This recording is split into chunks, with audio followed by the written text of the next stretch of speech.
దేవుడు అన్ని సందర్భాల్లోనూ అన్ని వేళ మనతో ఉంటూ మనం నడిపిస్తూ ఉంటాడు. ఒకరోజు ఒక యవనస్తుడు తను హైకింగ్కి వెళ్ళడం ప్రారంభించాడు. తన స్నేహితులతో అడిగినప్పుడు వాళ్ళు ఎవరు రాలేదు. సరే, ఇక్కడంతా కూడా చాలా ఎగ్జైట్గా వెళ్తూ ఉంటాడుగా, ఒక్కడే బయలుదేరాడు. కొండలు ఎక్కడం ప్రారంభించాడు. ఎక్కుతూ ఉన్నాడు. కొన్ని రోజులు ఎక్కాడు. ఆ తర్వాత ఒక ప్రాంతం, ఒక సమయం వచ్చేసరికి ఆ కొండ ఎక్కుతూ ఉన్న సందర్భంలో ఒక రాయి మీద తన కాలు పెట్టాడు. సడన్గా అది స్లిప్ అయ్యి జారిపోయి అలా దొర్లుకుంటూ ఎక్కడికి వచ్చాడంటే అవన్నీ కింద కూడా చెట్లు దగ్గరకు వచ్చేసాడు. చెట్లో పడిపోయిన సందర్భంలో గట్టిగా ఒక చెట్టు కొమ్మను పట్టుకున్నాడు. చూశాడు, కొండవైపు చూశాడు, ఎవరు లేరు. గట్టిగా కేకలేస్తున్నాడు, నాకు ఎవరైనా సహాయం చేయగలరా? Is there anyone help? Is there anyone there to help me out అని గట్టిగా కేకలేస్తున్నాడు. హెల్ప్ ప్లీజ్ అని అడుగుతున్నాడు. అలాగే గట్టిగా పట్టుకున్నాడు, తనకి హెల్ప్ లేదు. Thank you brother. ఆ సందర్భంలో అతను అటు చూశాడు, ఇటు చూశాడు, కుదరలేదు. అప్పుడు తన మనసు, తన హృదయం ఎంతో వేదనతో ఉంటుంది. అలాంటి సమయంలో ఏం కావాలి? సహాయం కావాలి. ఆ పెద్ద కొండ ఎక్కడానికి ప్రారంభించాడు. ఆ కొండ వైపు చూస్తున్నాడు, ఎవరైనా నాకు సహాయం చేస్తాడని. అంతలో వెంబటే ఫ్యామిలీ గుర్తొచ్చింది, పేరెంట్స్ గుర్తొచ్చారు. అయ్యో, నా పరిస్థితి ఏంటి ఇలా ఉంది? ఇప్పుడు నన్ను ఎవరు రక్షించేవారు లేరా? ఒకవేళ నేను చనిపోతే నా కుటుంబం పరిస్థితి ఏంటి? నా తల్లిదండ్రుల పరిస్థితి ఏంటి అని యవనస్తుడు ఆలోచిస్తూ ఉన్నాడు. ఆలోచిస్తూ తన హృదయంలో ఒక వేదనతో, దిగులుతో తను ఉన్నటువంటి సందర్భంలో ఒకసారి ఆ వైపు నుండి, ఆ చుట్టుపక్కల ఒక స్వరం వినబడింది, ఒక మాట వినబడింది. అది మనిషిని స్వరంగా ఆయన యోచించాడు. అతనికి అర్థం కాలేదు, మనిషిని స్వరమో లేకపోతే తన హృదయంలోని స్వరమో, మాట అర్థం కాలేదు. కానీ అతనికి వినబడినటువంటి మాట, ఆ కొమ్మని విడిచిపెట్టు అనే మాట వినగానే అతను ఇంకా ఎలక్ట్ అయిపోయాడు. అతను అక్కడ నిలబడి, అతను బ్రతుకున్నాడంటే కొమ్మను పట్టుకుని ఉన్నాడు. విడిచిపెడితే అవన్నీ చెట్ల పొదల మధ్య ఇంకెక్కడ కింద ఏముందో తెలీదు. అవన్నీ చుట్టూ కింద చూస్తే చెట్లు ఉన్నాయి. విడిచిపెట్టేసి అనుకోండి, అక్కడ నీళ్లు ఉండొచ్చు, లేకపోతే రాళ్ళు ఉండొచ్చు, పెద్ద లోయుండి కింద దిగి చనిపోవచ్చు.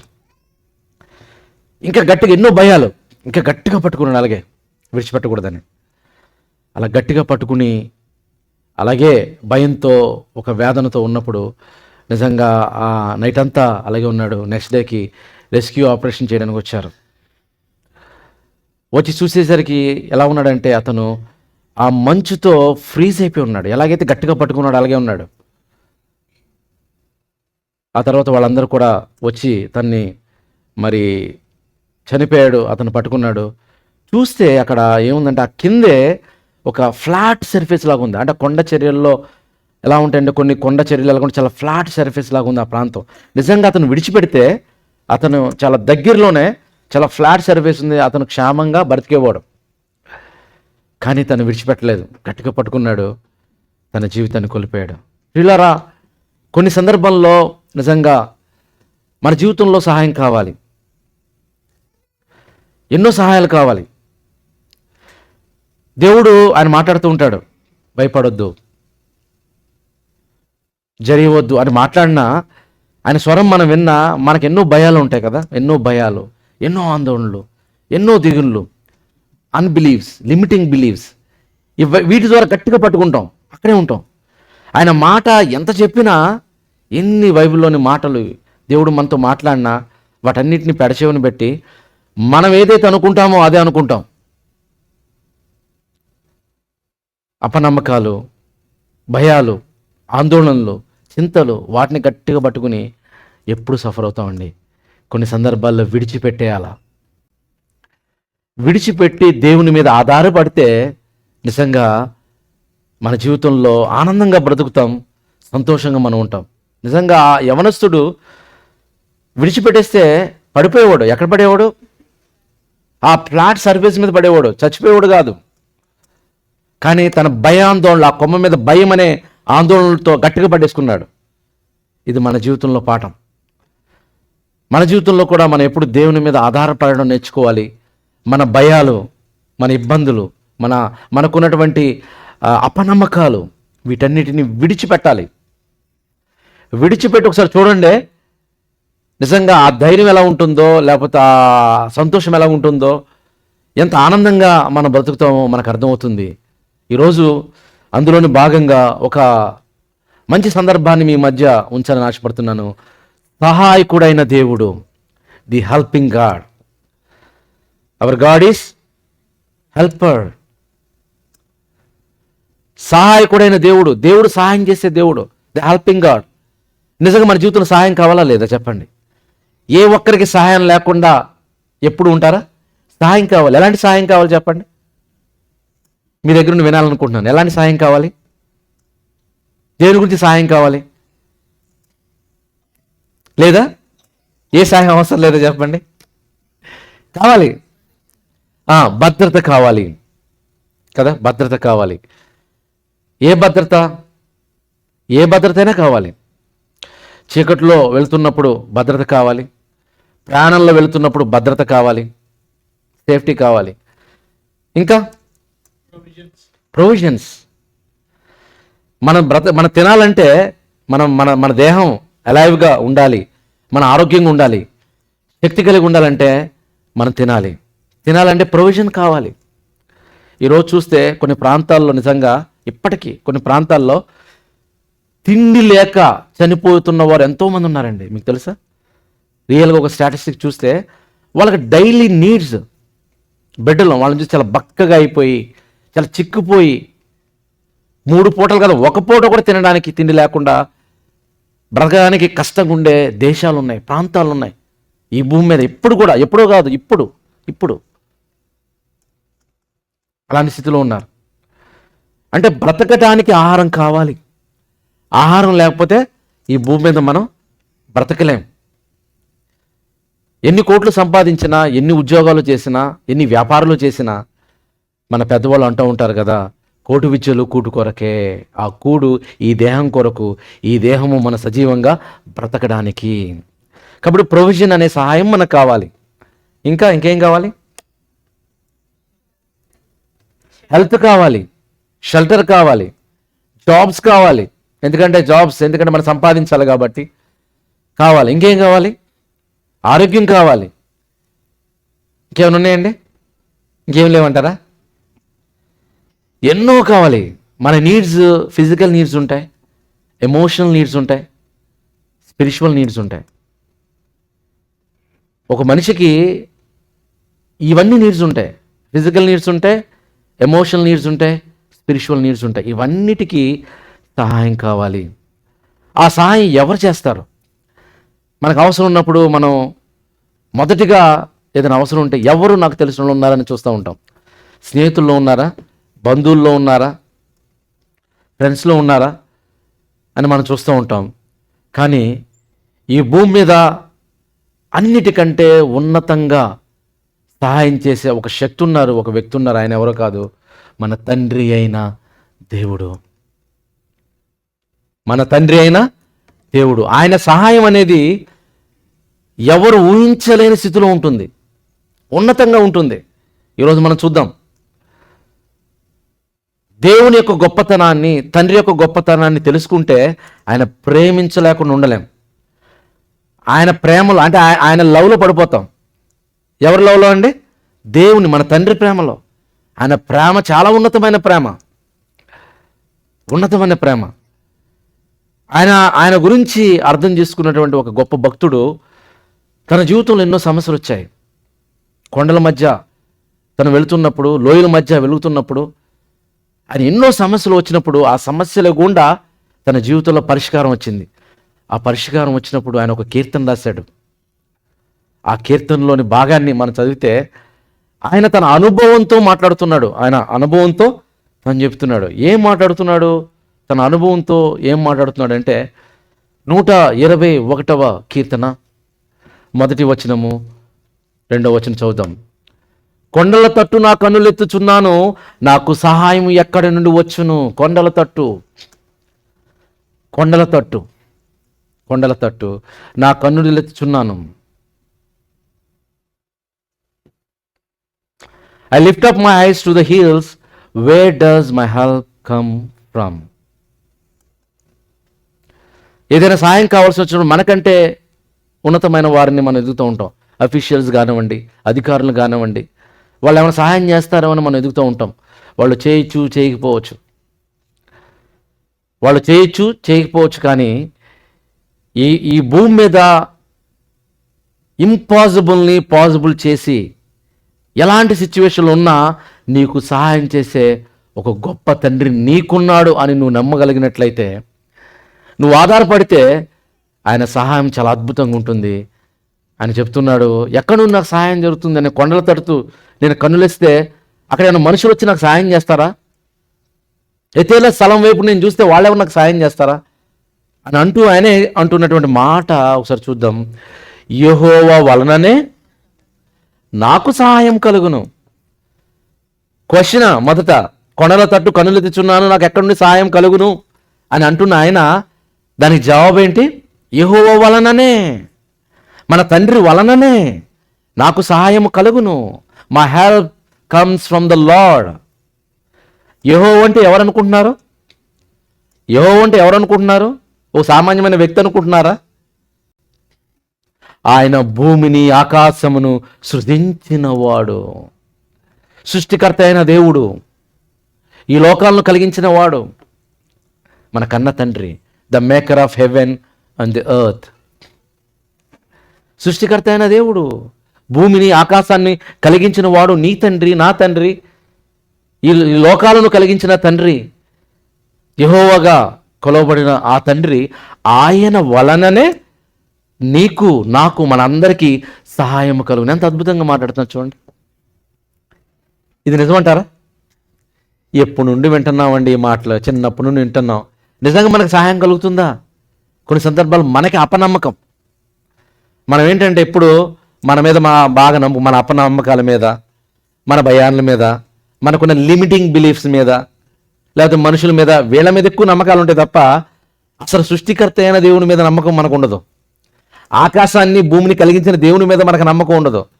అని కనబడతలేదు కదా. కనబడే మనుషులను నమ్ముతాం, కనబడే వ్యక్తులను నమ్ముతాం, ఆఖరికి మన మీద మనం నమ్ముతాం. కానీ ప్రియులారా, ఒక్కసారి దేవుని నమ్మడానికి ప్రయత్నం చేయండి. మనల్ని మన అపనమ్మకాలను విడిచిపెట్టి దేవుని మీద ఆధారపడడానికి ట్రై చేయండి. చాలా అద్భుతాలు మనం చూస్తాం. ఈరోజు అలాంటి వ్యక్తుల జీవితాలను మీ ముందుంచాలని ఆశపడుతున్నాను. ఎందుకంటే యెహోవా వలననే సహాయము కలుగుతుంది. ఆయన మాత్రమే చేయగలడు. ఆయనకు ఆ శక్తి ఉంది. ఎందుకంటే లేనిది ఉన్నట్టుగా ఆయన సృష్టించాడు. భూమి ఎక్కడైనా ఉందా? లేదు, కలుగు చేశాడు. ఆకాశము ఎక్కడైనా ఉందా? ఎక్కడ ఉన్నదాన్ని తీసుకుని వచ్చి పెట్టాడా? లేదు, కలిగించాడు. ఆయన మాట ఎంత పవర్ఫుల్ అంటే, లేనిది ఉన్నట్టుగా కలగజేయ శక్తి ఆయన మాటకుంది. మరి మనుషులు మనం ఉన్న దాంట్లో నుండి ఏదైనా కలుగు చేస్తాం అంతే. మనిషి ఏ ప్రోడక్ట్ చేసినా చూడండి, ఏ ప్రోడక్ట్ అయినా కావచ్చు, ఏ సర్వీస్ అయినా కావచ్చు, ఏ కంపెనీ ఏ ప్రోడక్ట్ తయారు చేసినా అది ఉన్న దాంట్లో నుండే తయారు చేస్తుంది. ఈ మొబైల్ ఉందనుకోండి, దీనికి ఎంత మెటల్ కావాలి, సిలికాన్ కావాలి, ఐరన్ కావాలి, డయోడ్స్ కావాలి, ఎన్నో కావాలి. ఇవన్నీ ఎక్కడ భూమి నుండి వచ్చినాయి. అంటే ఒక పదార్థము ఎక్కడో ఈ భూమి మీద ఉంది కాబట్టి ఆ పదార్థాన్ని, ఆ ముడి సరుకుని తీసి దాన్ని ప్రాసెస్ చేసి ఒక ప్రోడక్ట్గా తయారు చేస్తాడు. అది ఏదైనా సరే అంటే ఉన్నదాని నుండే చేస్తాడు తప్ప కొత్తగా పుట్టించలేడు. ఉన్న దాంట్లో నుండి ఇంకోటి పుట్టిస్తాడు కొత్తదాన్ని. కొత్తగా ఏమీ లేకుండా మనిషి చేయలేడు. కానీ దేవునికున్న పవర్ ఏంటో తెలుసా? ఆయన మాట సెలవిస్తే లేనిది అది ఏదైనా సరే అది ఫామ్ అవుతుంది, అది కలుగుతుంది. అంత శక్తి ఎవరికి ఉంది? దేవునికి ఉంది. అలాంటి తండ్రి ఎవరికి తండ్రో తెలుసా? నీకు తండ్రి. ఎప్పుడైనా మనం కొన్ని సందర్భాల్లో మన స్నేహితులు కానీ లేకపోతే మనకు తెలిసిన వాళ్ళు కానీ ఉన్నారనుకోండి, మన ప్రాంతాల్లో నా పలానా మినిస్టర్ తెలుసండి అనుకుంటాం. ఏమైనా గొడవలు అయినాయి అనుకోండి, ఏం చేస్తాం, వెంటనే ఫోన్ చేస్తూ ఉంటాం, ఎందుకని ఆయన చూసుకుంటాడని. అలాగే అనుకోండి, చాలా సందర్భాల్లో వాళ్ళు కూడా ఏం పట్టించుకోరు. కొన్ని సందర్భాలు పట్టించుకోవచ్చు అనుకోండి, కానీ మనం ఏంటంటే మనుషుల మీద మనం పడతా ఉంటాం. అంటే వాళ్ళు ఉంటే నాకేముంది అనుకుంటాం. కానీ అధికారులను పుట్టించినవాడు, మనుషులను పుట్టించినవాడు, ఈ లోకాలను కలుగు చేసినవాడు, అందుగురించి సృజించినవాడు. ఆయనకున్న పేరేంటో తెలుసా? సృజించినవాడు. అక్కడ చూడండి, ఆ పదంలో ఉంటుంది 121 కీర్తన రెండవ చరణంలో చివరి మాటలో సృజించినవాడు. ఏమి సృజించినవాడు? భూమిని సృజించినవాడు. ఏమి సృజించినవాడు? ఆకాశాన్ని సృజించినవాడు. ఏమి సృజించినవాడు? నిన్ను పుట్టించినవాడు, నన్ను పుట్టించినవాడు, ఈ సమస్తాన్ని పుట్టించినవాడు. సృష్టికర్త అయిన తండ్రి మన తండ్రిగా ఉన్నప్పుడు అసలు భయపడవలసిన అవసరతే లేదు. నీకు సహాయం ఎక్కడి నుండి కలుగుతుంది అనుకున్నారా? యెహోవా వలననే నాకు సహాయం. ఆయన వలననే అంటే అర్థం ఏంటి? ఇంక ఆయనే అని. యెహోవా వలననే నాకు సహాయం కలుగును అని అన్నాడు. మరి బైబిల్ ఎన్ని స్టోరీస్ ఉన్నాయండి, ఎన్ని స్టోరీస్ మనకు కనబడుతూ ఉంటాయి, ఎన్ని స్టోరీస్ మన జీవితంలో. ప్రియులారా, మీరు ఆలోచన చేయండి. నీ జీవితంలో ఎన్ని సమస్యలున్నా, ఎన్ని ఇబ్బందులున్నా, ఎన్ని కష్టాలున్నా నువ్వు దేన్ని పట్టుకుంటున్నావు? అది నా ప్రశ్న. నువ్వు దేన్ని పట్టుకుంటున్నావు? ఆ యవనస్తుడు దేన్ని పట్టుకున్నాడు? కొమ్మను పట్టుకున్నాడు.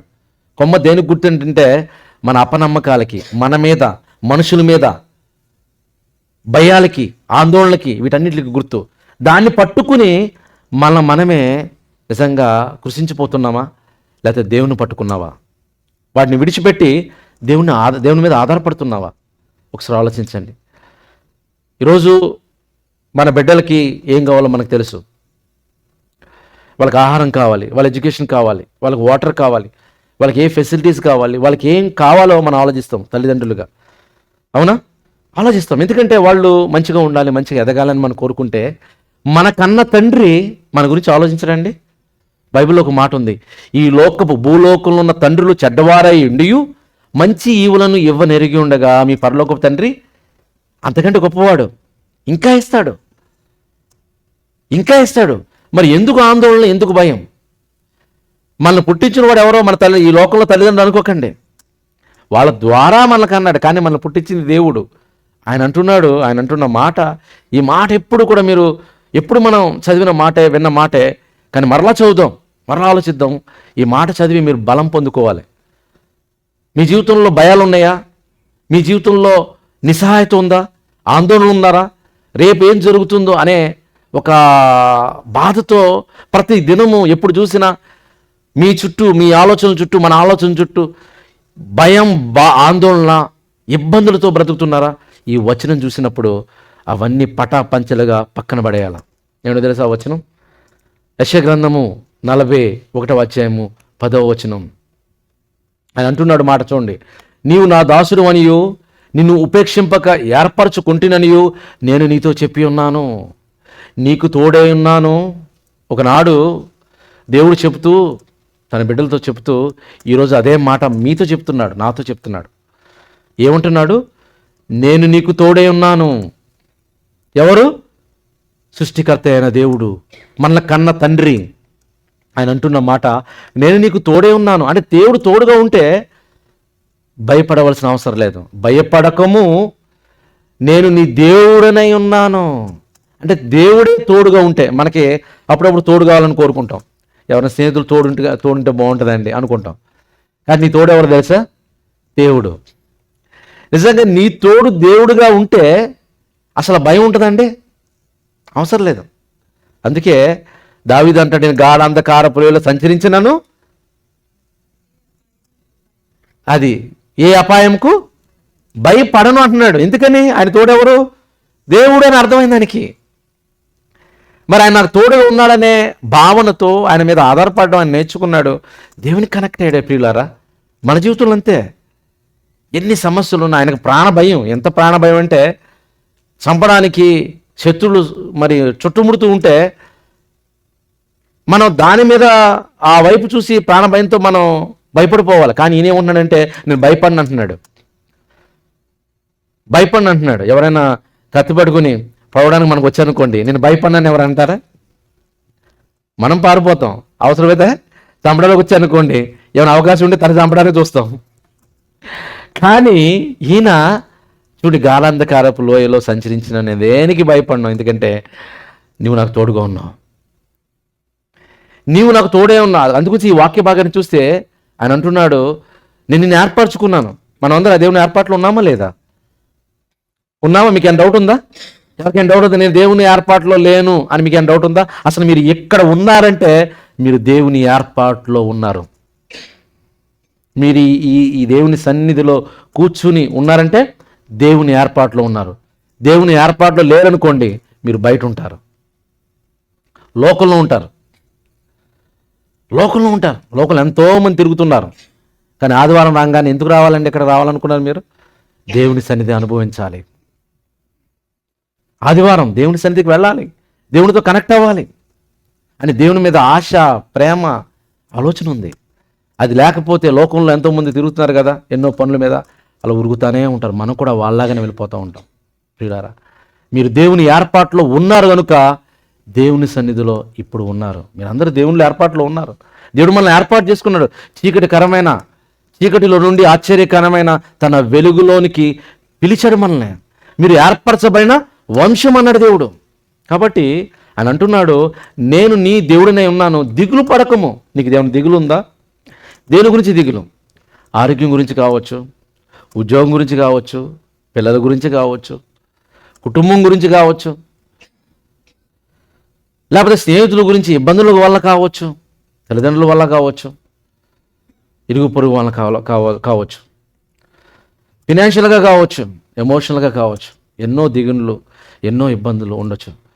కానీ దేవుడు ఇచ్చిన వాగ్దానం ఏంటంటే, దిగులు పడొద్దు, దిగులు పడకము, నేను నిన్ను బలపరుతును అని చెప్తూ ఒక మాట చెప్పాడండి. నేను నీకు సహాయం చేయువాడను అంటున్నాడు. ఎంత అద్భుతంగా ఉందండి.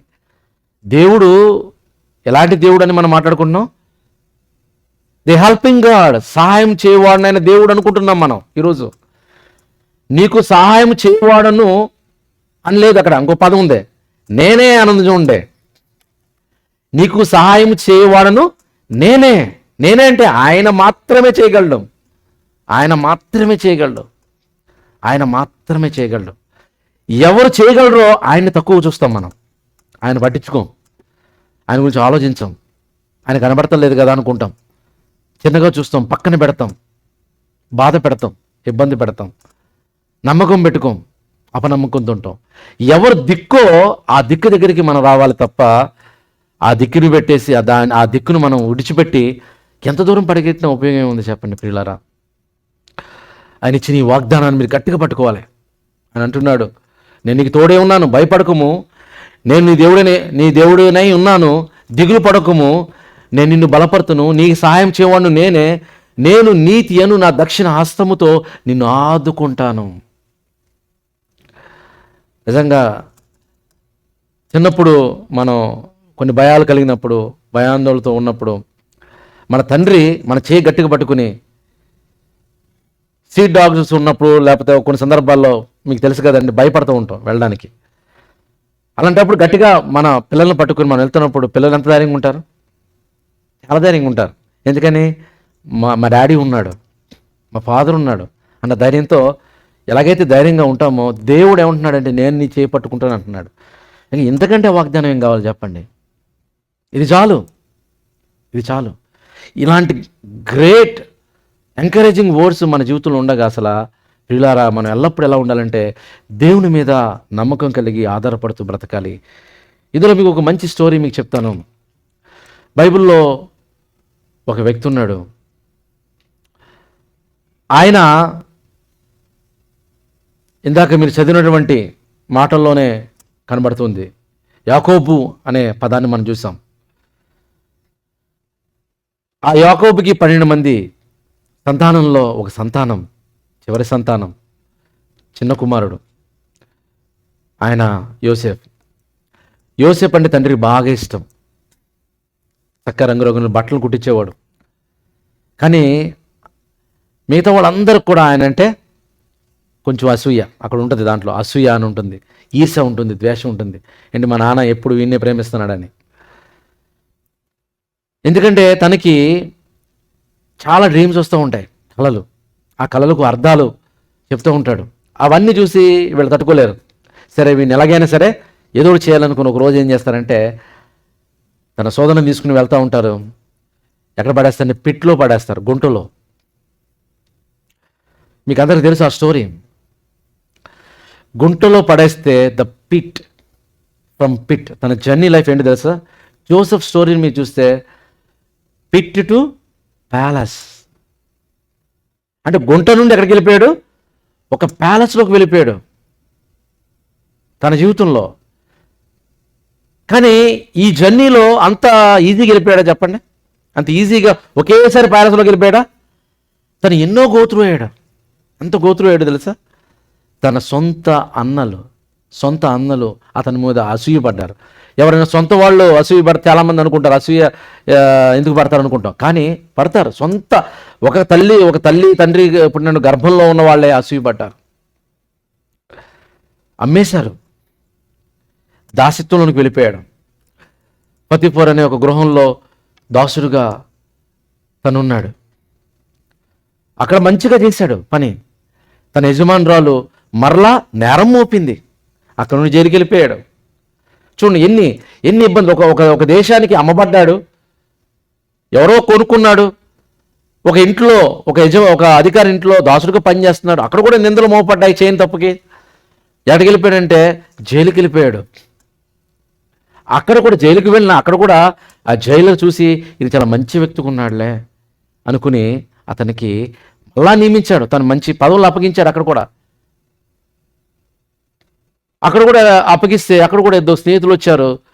వాళ్ళు కూడా చాలా దిగులుగా చాలా ఇబ్బందిగా ఉన్నప్పుడు వాళ్ళ గురించి ఆలోచించారు. ఎందుకు మీరు దిగులుగా ఉన్నారు, ఇబ్బందిగా ఉన్నారు అన్నప్పుడు మాకు కళ్ళు వచ్చాయి, ఆ భావం మాకు అర్థం కావట్లేదు అన్నప్పుడు తను ఆ ఇద్దరికి తన భావాన్ని చెప్తూ ఉంటాడు. 3 రోజుల్లో నువ్వు చనిపోతావు, రాజుగారు నిన్ను ఉరిదేస్తారు అని ఒకరితో చెప్తాడు. ఇంకొకరితో నువ్వు మరలని ఉద్యోగంలోనికి వెళతావు, వెళ్ళిన తర్వాత నన్ను జ్ఞాపకం చేసుకో అంటాడు. ఆయన చెప్పిన విధంగానే 3 రోజుల్లో చనిపోతాడు. ఇంకొక వ్యక్తి మళ్ళా రాజుగారి దగ్గరికి వెళ్ళిపోతాడు, గిన్నెను అందించే వ్యక్తిగా. కానీ ఈయన మర్చిపోతూ ఉంటాడు. ఎందుకంటే మనుషులు ఎలా ఉంటారంటే సహాయం చేసిన తర్వాత మర్చిపోతూ ఉంటారు కదండి. ఈయన కూడా మర్చిపోతే ఒకరోజు రాజు కూడా చాలా దిగులుగా చాలా బాధతో ఉంటూ ఉంటాడు. చూడండి ఈయన జర్నీ ఎలా ఉందంటే ఆ గుంటలో పడేసిన పరిస్థితి నుండి ఏం బాలేదు, ఎన్నో శ్రమలు, ఎన్నో ఇబ్బందులు. అమ్మివేయబడ్డాడు ఒక దాసుడుగా, ఒక పనుడుగా ఒక ఇంట్లో ఉన్నాడు, నిందలు మోసాడు, జైల్లో ఉన్నాడు. జైల్లో ఉండి బయటకు వస్తే ఎలా చూస్తాం చెప్పండి? ఏ వ్యక్తి అయినా జైల్లో నుండి బయటకు వస్తే ఏమన్నా మంచిగా చూస్తారు? ఏ తప్పు చేశాడో పాపం నేరం చేయకపోయినా జైలుకు వెళ్ళాడంటే చాలు నేరగాడుగా ముద్దిచ్చేస్తాం, మంచోడైనా సరే. అక్కడ సరిగా బాలేదు ఆయన పరిస్థితి. కానీ ఇన్ని శ్రమల గుండా, ఇబ్బందుల గుండా, కష్టాల గుండా, ఇరుకులు గుండా వెళ్ళినప్పుడు ఎక్కడైనా దేవుని మీద దేవా నాకు ఎందుకు చేసావు అని ఎప్పుడైనా తిట్టుకున్నాడండి? నిజంగా ఆ ఆదికాండంలో మీరు చదివితే ఎంత నమ్మకంగా ఆయన బ్రతికాడు. ప్రతి స్టేజ్లో నమ్మకంగా దేవుని మీద ఆధారపడుతూ దేవుని సహాయం కోసం ఆయన ఎదురు చూస్తున్నప్పుడు నిజంగా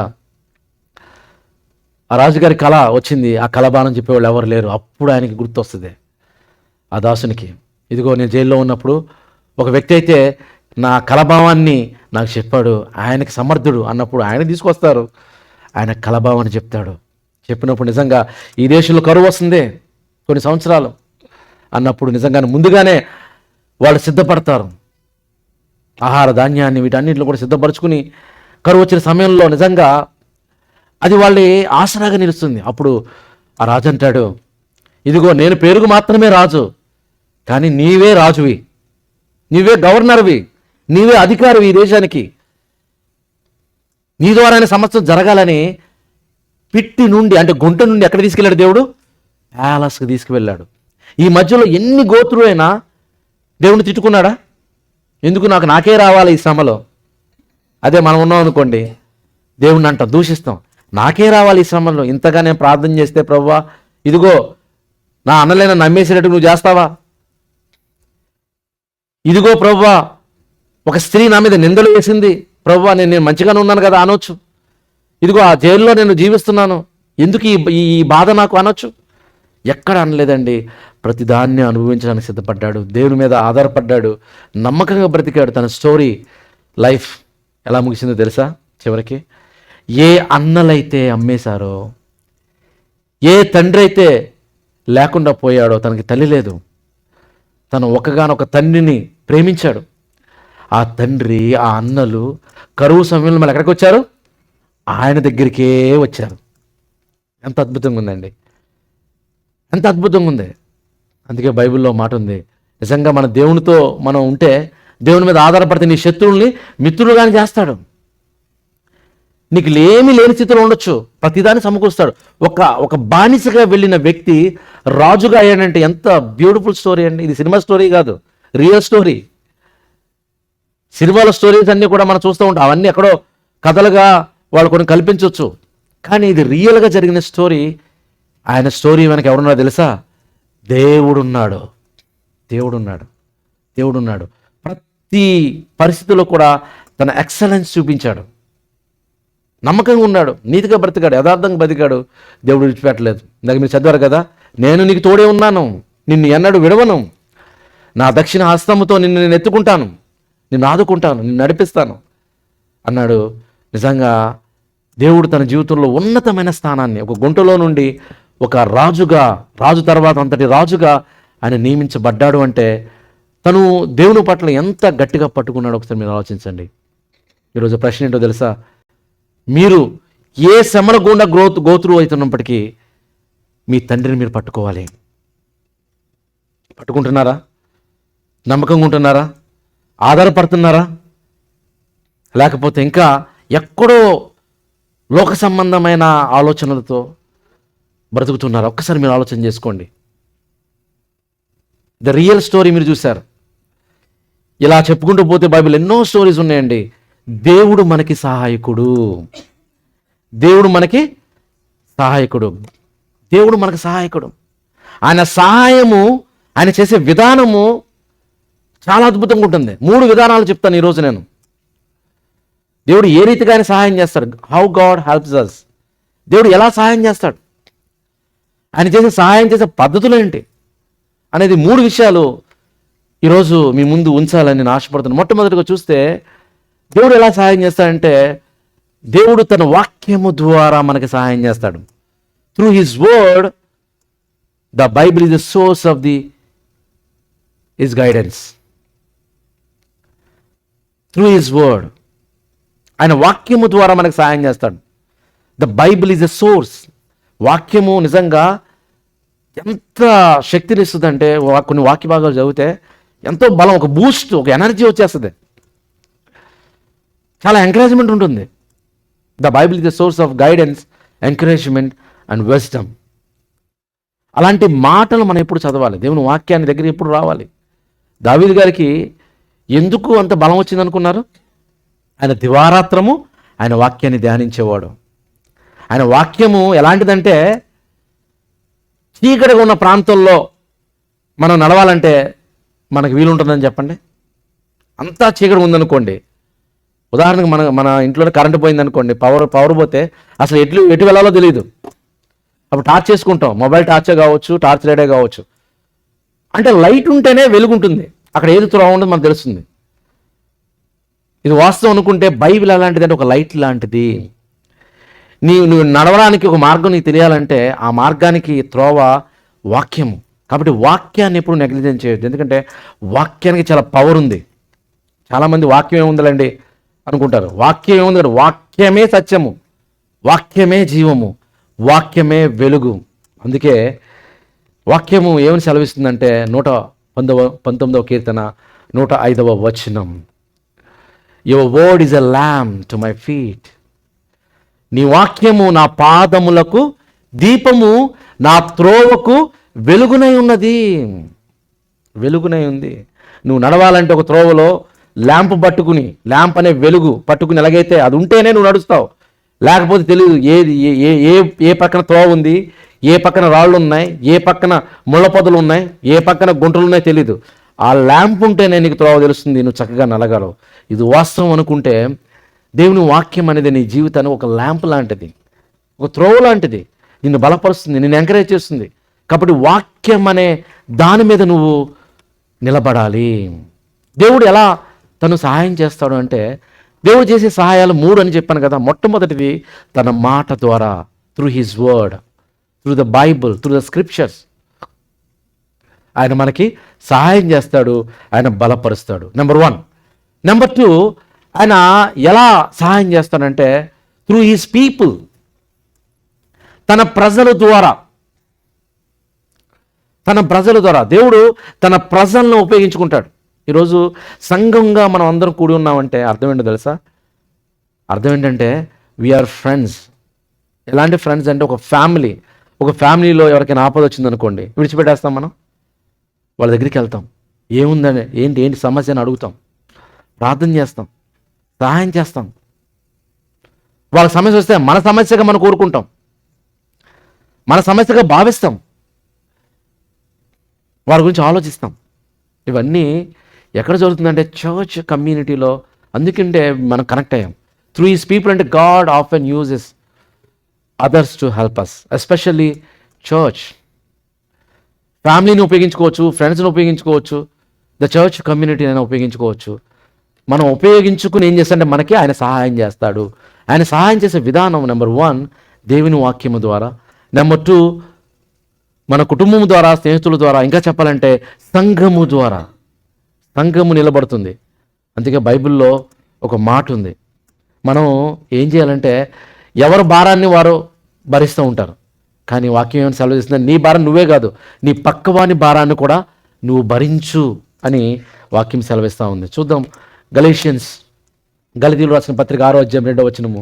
ఒకని భారములు ఒకడు భరించి ఇలాగూ క్రీస్తు నియమమును పూర్తిగా నెరవేర్చుడి.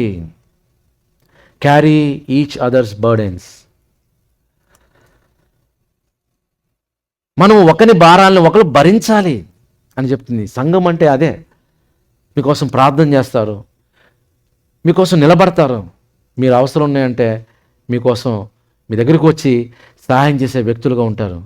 అంత బ్యూటిఫుల్ ఒక సాక్రెడ్ కమ్యూనిటీ ఏముందంటే ద చర్చ్. అలా ఉండాలని దేవుడు కోరుకున్నాడు. క్రీస్తు నియమమును పూర్తిగా నెరవేర్చుడి అని ఉంది. చూడండి అక్కడ. అంటే ఏం చేయాలంటే మనం ఒకరి భారములను ఒకరము భరించాలి. That is a church. అది సహవాసం. అంతేగాని ఏదో ఒక రోజు వచ్చి, లేకపోతే సాటర్డే వచ్చి, లేకపోతే సండే వచ్చి సరదాగా కూడుకుని మాటలు చెప్పుకుని భోంచేసి వెళ్ళిపోయేది కాదండి. నిలబడేది సంఘము. రెండవదిగా దేవుని సహాయం ఎలా దొరుకుతుందంటే తన బిడ్డల ద్వారా దేవుడు సహాయం చేస్తాడు. ఎందుకంటే వాళ్ళు ప్రార్థన చేస్తారు. లాస్ట్ వీక్ కూడా నేను చెప్పాను కదా, నేనేం ప్రార్థన చేయట్లేదండి, అయినప్పటికీ దేవుడు నాకు సహాయం దొరుకుతుందంటే నీ గొప్పతనం అనుకుంటున్నావా? నీ వెనక సంఘము ఉంది. సంఘ బిడ్డలు ప్రార్థన చేస్తున్నారు, దైవజనులు ప్రార్థన చేస్తున్నారు, వాళ్ళందరూ ప్రార్థన చేస్తున్నారు. అందుకే దేవుడు సహాయము ఏ రీతిగా ఆయన అందిస్తాడు. కాబట్టి ఆయన చేసే పద్ధతి ఏంటంటే, రెండవదిగా ఎలా దేవుడు మనకి సహాయం అందిస్తాడంటే తన బిడ్డల ద్వారా దేవుడు తన సహాయాన్ని అందిస్తాడు. తర్వాత మూడవదిగా చూస్తే దేవుడు ఎలా తన సహాయాన్ని అందిస్తాడు? త్రూ హిస్ పవర్, తన శక్తి. Sometimes God intervenes in miraculous ways. అది మనకు అర్థం కాదు.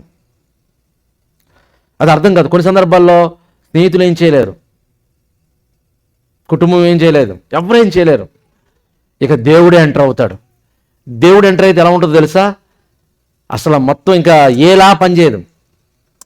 దేవుడు ఎంటర్ అయితే మనం ఎన్నో చిన్నప్పుడు ప్రిన్సిపల్ చదువుకున్నాం కదండి, న్యూటన్స్ లా, ఫస్ట్ లా, సెకండ్ లా, థర్డ్ లా ఉంటుంది. ఇక దేవుడు ఎంటర్ అయితే ఏలా పనిచేయదు. ఆ లాస్ వాస్తవే కావచ్చు, అవన్నీ బ్రేక్ అయిపోతాయి. బియాండ్ మన థాట్స్కి, మన ఆలోచనకి, మన సైన్స్కి, ఏదైతే సైన్స్ అనుకున్న వాటికి అన్నిటికీ భిన్నంగా ఉంటుంది ఆయన యొక్క శక్తి, ఆయన పవర్. దానికి ఉదాహరణ చెప్తాను. ఒకసారి బైబిల్లో 2-3 ఉదాహరణలు ఉన్నాయి, కొన్ని నేను మీకు చెప్తాను. ఒకటి ఏంటంటే దేవుడు ఎలా మనల్ని విడిపిస్తాడు, ఎలా నడిపిస్తాడు అనడానికి ద బెస్ట్ ఎగ్జాంపుల్ మోసెస్. ఐగుప్తు దేశంలో బానిసలుగా ఉంటారు. దేవుడు చెప్తాడు, మీ జనాంగాన్ని నేను విడిపిస్తున్నాను, మీరు అందరూ కూడా బయలుదేరి వచ్చేయాలని. మోషే ద్వారా అనేకమైన కార్యక్రమాలు దేవుడు చేయిస్తాడు. రాజుగారి హృదయం కఠినమైపోతుంది, ప్రజలు కఠినమైపోతారు, వాళ్ళని ఆ దేశం నుండి వెళ్ళడానికి ఇష్టపడరు. ఒకరోజు మోషే నాయకత్వంలో వాళ్ళు బయలుదేరుతూ ఉంటాడు. బయలుదేరి వెళ్తూ ఉంటే వెనకేం వస్తుంది? సైన్యం. ముందే ఉంటుంది తెలుసు, ఎర్ర సముద్రం. నిజంగా అలాంటి పరిస్థితుల్లో ఎంత భయం వేస్తూ ఉంటుందండి.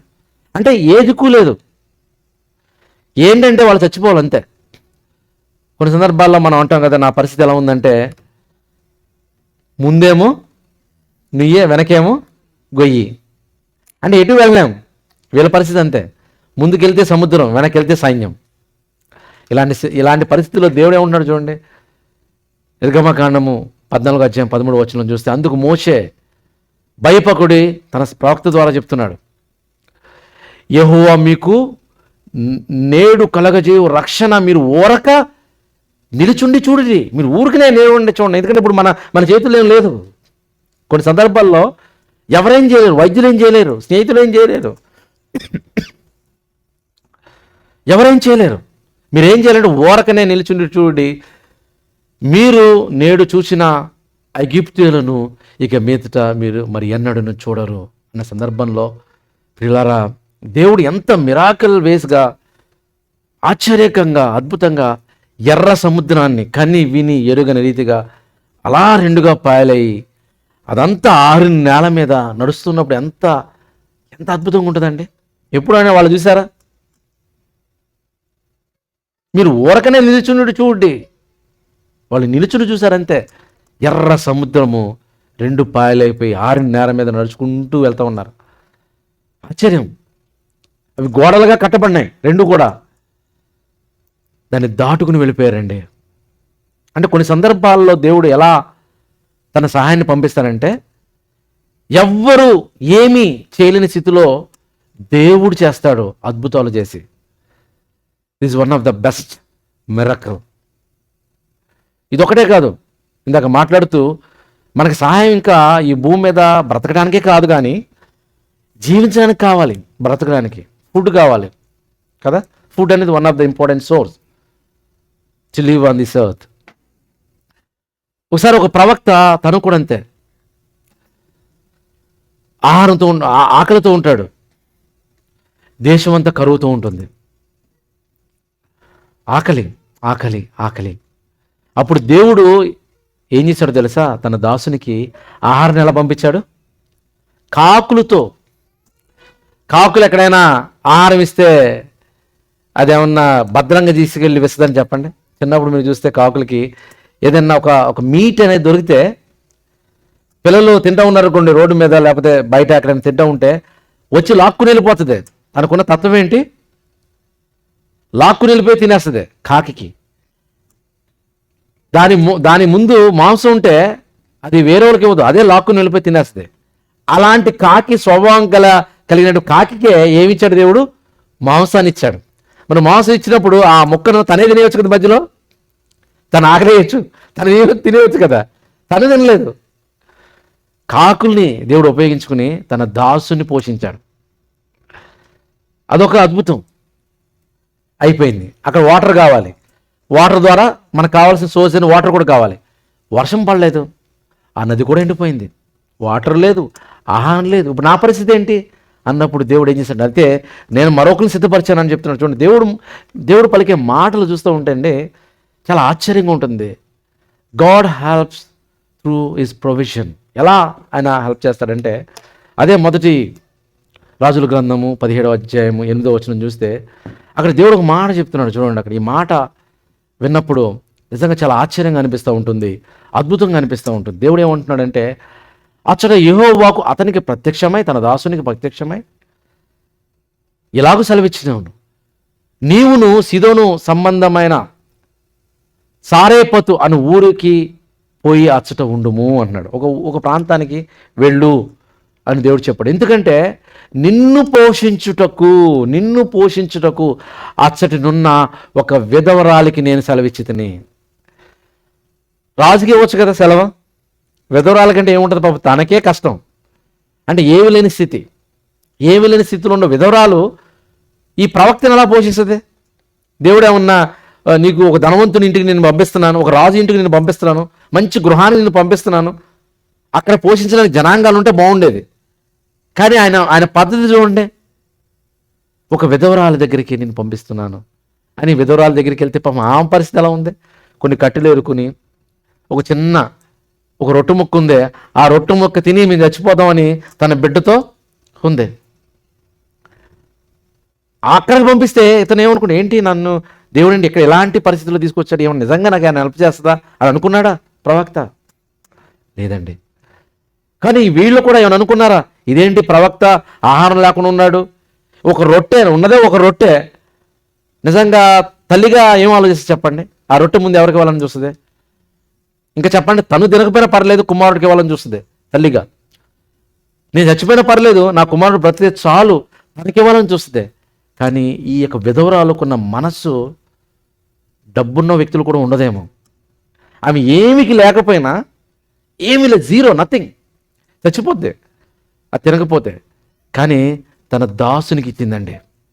నిజంగా కొన్ని సందర్భాల్లో మనం అనుకుంటాం ఇచ్చే మనసు డబ్బున్న వాళ్ళకి ఉంటుంది అనుకుంటారు, కానీ పేదలకు ఎక్కువ ఉంటుందండి. చూడండి, మీరు గమనిస్తే పేదలకు ఎక్కువ ఉంటుంది, వాళ్ళే ఇవ్వగలిగిన మనసు ఉంటుంది.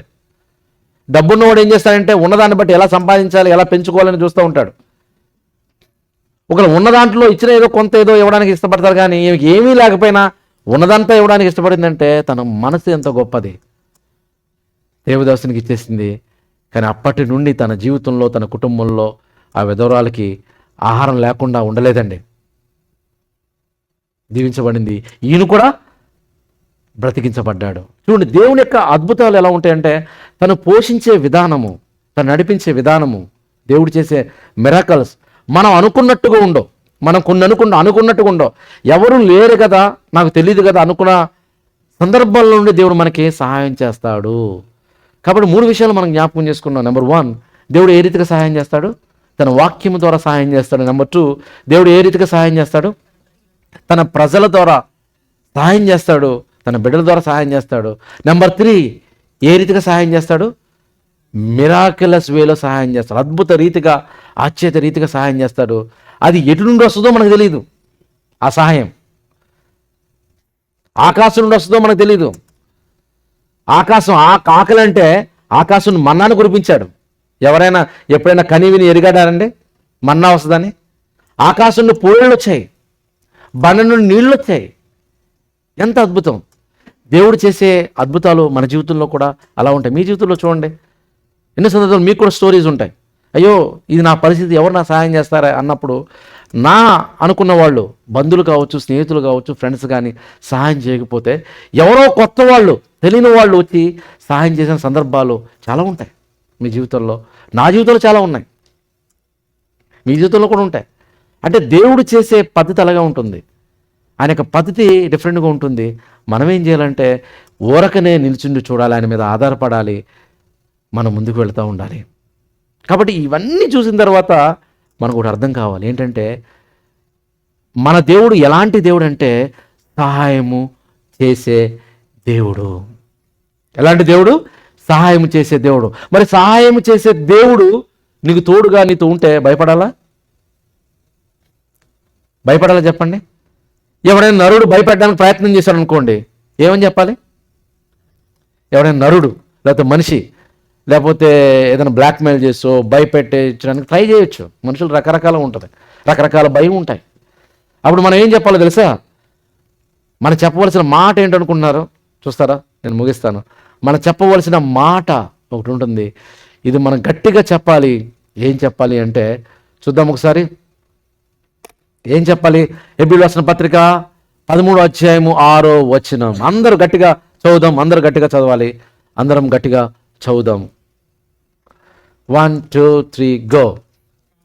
కాబట్టి ప్రభు నాకు సహాయుడు, నేను భయపడను, నరమాత్రుడు నాకేమీ చేయగలడు అని మంచి ధైర్యముతో చెప్పగలవారమై ఉన్నాము. మరి చెప్పగలుగుతున్నారా? అది నా ప్రశ్న. చెప్పగలుగుతున్నారా? ప్రభు నాకు సహాయకుడు. The Lord is my helper. The Lord is my helper. ప్రభు నాకు సహాయకుడు. నేను భయపడను. ఎందుకంటే నరమాత్రుడు నన్ను ఏం చేయగలడు చెప్పండి అని మంచి ధైర్యంతో చెప్పాలి. ఎందుకు చెప్పాలి అంటే ఆయన మాత్రమే నిన్ను విడువడు, ఎడబాయడు. బైబిల్లో ఉంది కదా, నిన్ను ఏమాత్రమును విడువడు. స్నేహితులు విడిచిపెట్టచ్చు, బంధువులు విడిచిపెట్టచ్చు. స్నేహితులు చూస్తే కొంతవరకు మంచిగా స్నేహం చేస్తారు. అన్నీ ఉన్నప్పుడు మంచిగా అందరూ బంధువులే అంటారు కదా, అన్నీ ఉంటే అందరూ బంధువులే. ఏమీ లేనప్పుడే నిజమైన బంధువులు ఎవరో, నిజమైన స్నేహితులు ఎవరో, నిజమైన మిత్రులు ఎవరో అప్పుడు తెలుస్తూ ఉంటుంది. నిన్ను ఏమాత్రం విడువను. కష్టాలు వచ్చినప్పుడు విడిచిపెట్టే వాళ్ళు బోడు మంది ఉంటారు. ఎందుకురా మనం వాళ్ళ దగ్గరికి వెళ్తే వాళ్ళు ఏం సాయం అడుగుతారో, వెళ్ళకపోతే మంచిది కదా అనుకునే వాళ్ళు కూడా ఉంటారు. కానీ దేవుడు సెలవిస్తూ ఉన్నాడు, నిన్ను ఏమాత్రం విడువను, నిన్ను ఎన్నడును ఎడబాయను అని ఎవరు చెప్తున్నారండి? ప్రవక్త చెప్పలేదు అని ఆయనే చెప్పును కదా. అంటే దేవుడు, నీ తండ్రి, నిన్ను పుట్టించిన సృష్టికర్త అయిన దేవుడు నిన్ను చెప్తున్నాడంటే నువ్వు ఎంత కాన్ఫిడెన్స్గా ఉండాలి, ఎంత ధైర్యంగా ఉండాలి తండ్రి. పిల్లరా, కాబట్టి ఈ మాటలన్నీ గట్టిగా పట్టుకుని మనం ధైర్యంగా ఉండాలి. ఎందుకంటే మన సహాయము దేవుడు, మనకు వచ్చే సహాయము దేవుని యొద్ద నుండి వచ్చే సహాయం ఈ ప్రపంచంలో ఎవ్వరు ఇవ్వలేరని మనము ఎరిగి ఆయన కృపాసనము యొద్దకు ఎల్లప్పుడూ రావడానికి మనం సిద్ధపడాలి. చివరికి ఈ వాక్య భాగాన్ని చదివి మనం ముగించుకుందాం. హెబ్రీయులకు రాసిన పత్రిక 4వ అధ్యాయము 16వ వచనం. హెబ్రీయులకు రాసిన పత్రిక 4వ అధ్యాయము 16వ వచనం. కనుక మనము కనికరింపబడి సమయోచితమైన సహాయము కొరకు కృప పొందినట్లు ధైర్యముతో కృపాసనము యొద్దకు చేరుదము. మనం ఎవరి దగ్గర చేరాలి? దేవుని దగ్గర చేరాలి. ఆయన కృపాసన యొద్దకు చేరాలి ధైర్యంగా.